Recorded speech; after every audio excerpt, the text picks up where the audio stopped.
Wandering Jio plant বা Zebrina এটি একটি সেমি ইনডোর প্ল্যান্ট। মানে আপনি ইনডোর যদি রাখতে চান তাহলে আপনাকে এমন জায়গা নির্বাচন করতে হবে যে জায়গায় পরোক্ষভাবে সূর্যের আলো পায় এবং মাটি পছন্দ করে একটু আর্দ্র থাকবে, মানে একটু ভেজা ভেজা থাকবে, কিন্তু খেয়াল রাখতে হবে যেন কখনোই পানি জমে না থাকে।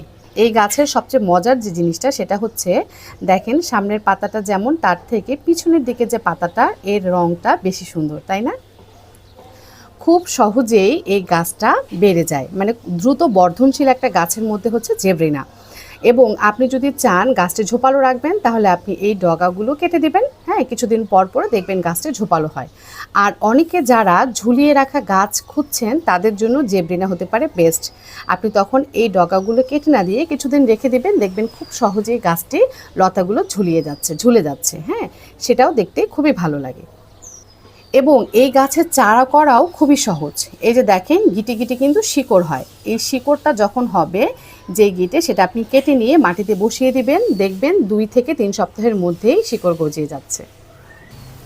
আর এই গাছগুলোর খুব বেশি একটা সারের প্রয়োজন হয় না। আপনি যদি প্রথমেই মিডিয়াটা খুব সুন্দর করে তৈরি করে দিয়ে দেন তাহলে দেখবেন অনেক দিন পর্যন্ত ভালো থাকবে এবং 2 থেকে 3 বছর পর পর আপনি রিপোর্ট করতে পারেন, কোনো সমস্যা হবে না। আর যদি আপনি মনে করেন সারের প্রয়োজন বা গাছের চেহারা খুব একটা ভালো না, তাহলে আপনি যে কোনো ঘরোয়া জৈব সার তৈরি করে দিতে পারেন।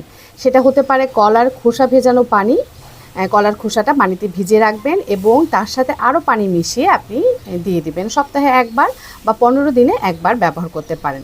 এটা ছাড়াও আপনি যে কোনো ঘরোয়া সার যেগুলো গাছের জন্য ভালো সেগুলো ব্যবহার করতে পারেন। আর হ্যাঁ, যখন দেখবেন বাতাসের দিন প্রচণ্ড রোদ, তখন মাঝে মাঝে গাছের পাতা এভাবে করে পানি স্প্রে করে দেবেন।